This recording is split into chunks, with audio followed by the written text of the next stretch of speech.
To add a cross break to a sheet metal part is relatively simple. All you have to do is choose the cross break tool and then choose a face for the cross break. We can choose in which direction we're creating that break, as well as changing the radius, as well as the angle of that break. We can also edit the cross profile.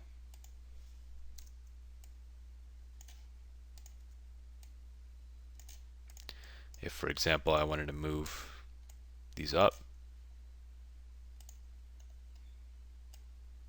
or down,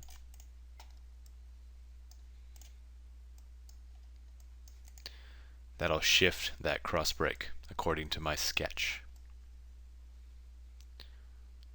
Now you'll notice that it doesn't actually change any of the geometry, it just simply adds in this cross break.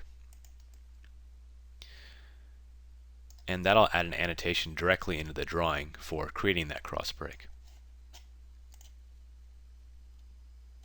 So if I choose to make a drawing from the part, and I go ahead and drag in that flat pattern,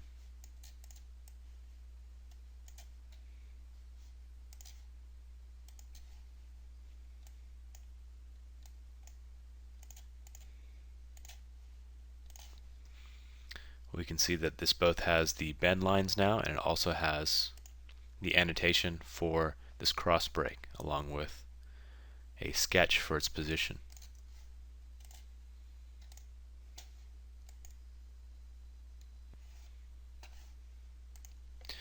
So keep in mind that the cross break tool doesn't actually change any of the geometry. It simply creates that annotation so that when you send out your drawing to have that part created, that cross break is annotated automatically for you.